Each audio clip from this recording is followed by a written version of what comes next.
I used to think that to live a fulfilling life, you needed to pack it full of stuff, and for that you had to work hard and achieve a ton.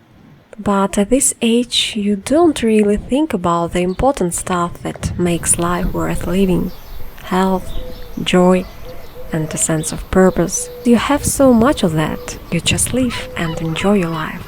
But I had to start thinking about all this stuff pretty early on. By the time I was 15, I had a whole bunch of reasons to think about why I was way ahead of my grandma and all her friends in terms of how many pills and shots I was taking. They were in their 70s, in the prime of their lives, enjoying dandelions like kids, drinking wine from them like grown-ups. They swam like fish, some even catching fish like grandfathers did.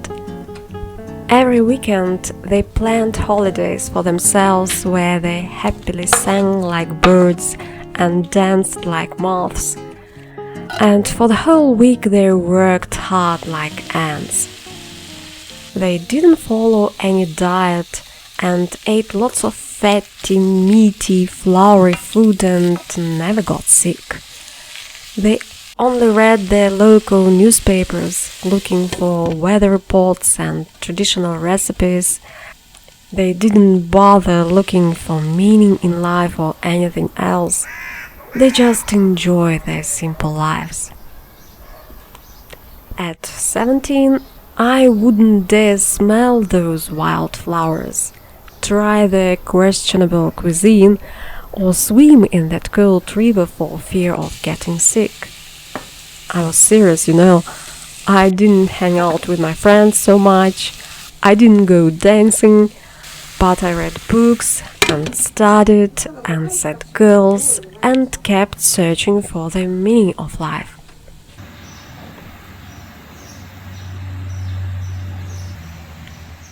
So at that point I thought, what if I built a nest in a place with clean air and water? A place where I could grow my own food. Maybe then I wouldn't get sick all the time, and my life could be more joyful and fulfilling.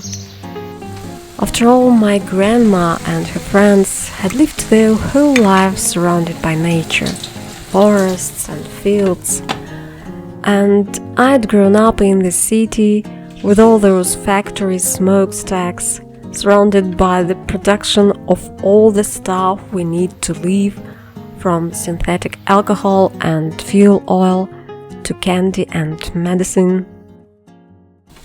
So, 10 years later, I finally made my little nest in the country, and my life was great, happy and really full of health. For a couple of years anyway. But then, like a balloon filled with fresh air from the nearest forest, it just deflated. The excitement wore off, the tomatoes started to wilt, and I was back to feeling empty. I was annoyed that my rainbow dream had deflated so quickly and silently. Imagine, my dear friend, you find a nice, quiet place of your dreams in the thicket of the forest. You settled in, learned how to make money there,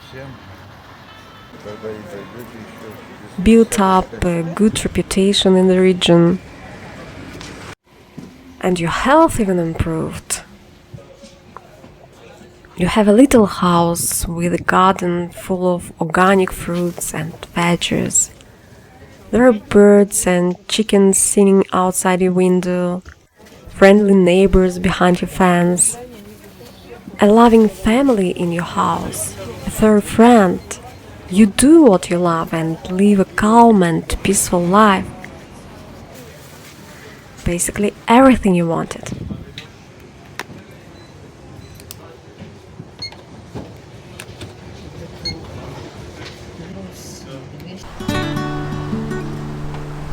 But what's wrong?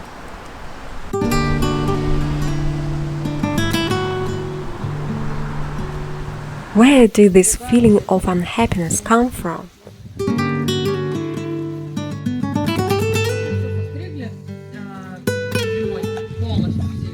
Why are you still not satisfied with your life, even though you have everything you wanted? Why do the things that used to bring you joy no longer satisfy you?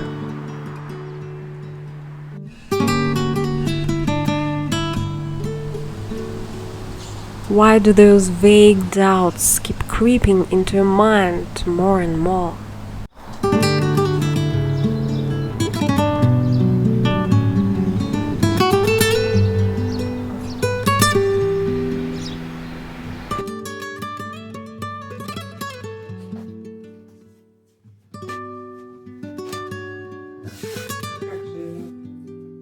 It's still the same old story.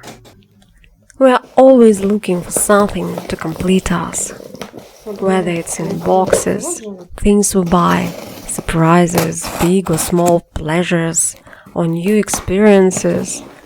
We know that happiness is out there.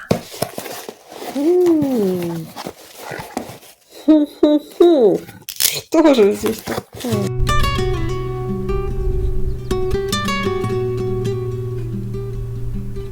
We know for sure there is an endless abyss of happiness waiting for us, boundless and infinite.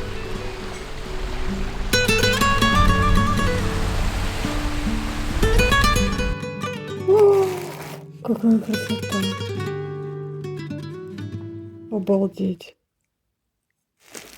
Животных очень-очень много.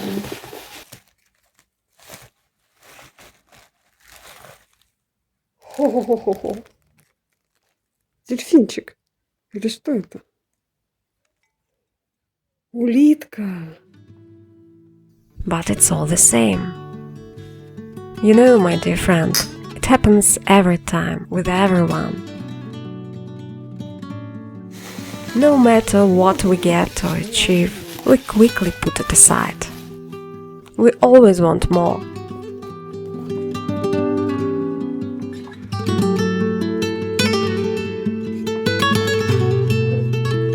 We swallow another dose of happiness, but it doesn't fill us up.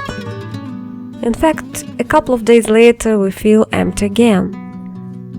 It's not that deep, endless, boundless, fulfilling life we dreamt of.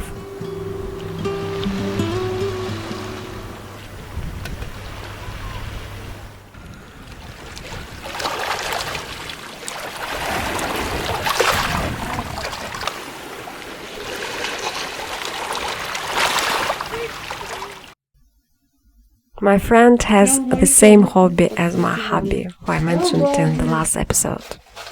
Это сокровище. Ты посмотри, что это такое.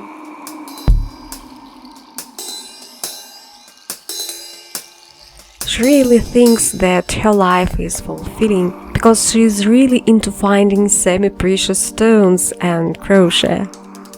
She sent me this trendy scarf that she made by herself and this snail that turned out to be a pendant you can whistle into.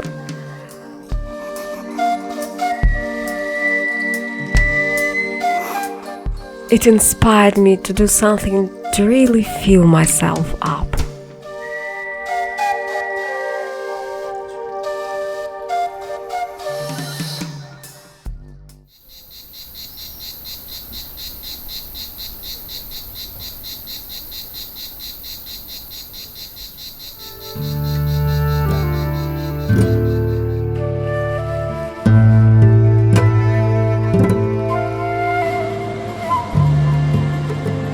It inspired me to spend time alone, talk to myself, and meet myself.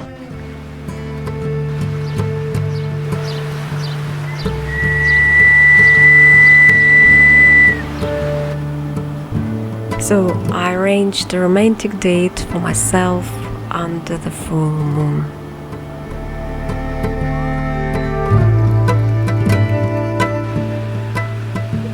That meeting gave me something new and yet so familiar.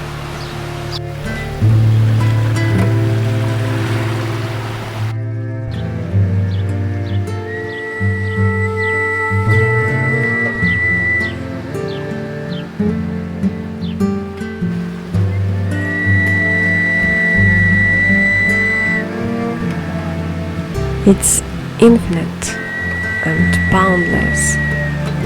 Once you open it, it stays with you forever.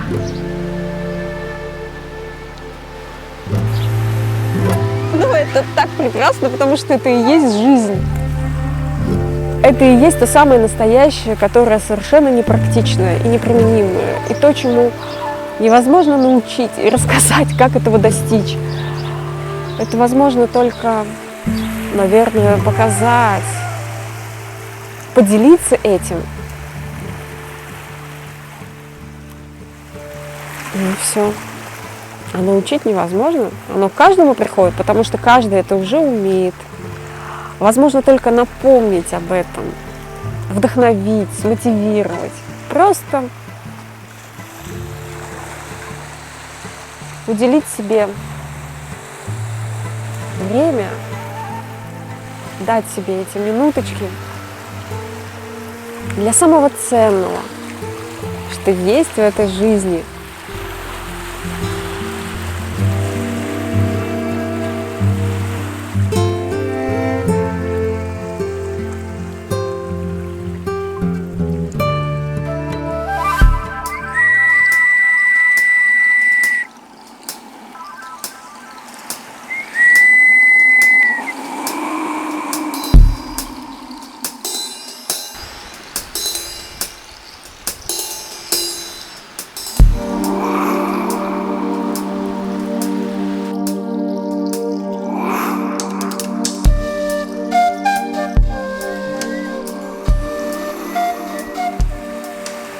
Обнимаю и делюсь этим состоянием. Я не могу надуться в эту улитку. Улитка – это очень все медленно, не спеша. Пройти к себе, в свой дом. Да. Она всегда носит домик с собой. И в любой момент в него заходит и уединяется. Это не важно, где происходит, но домик всегда с ней.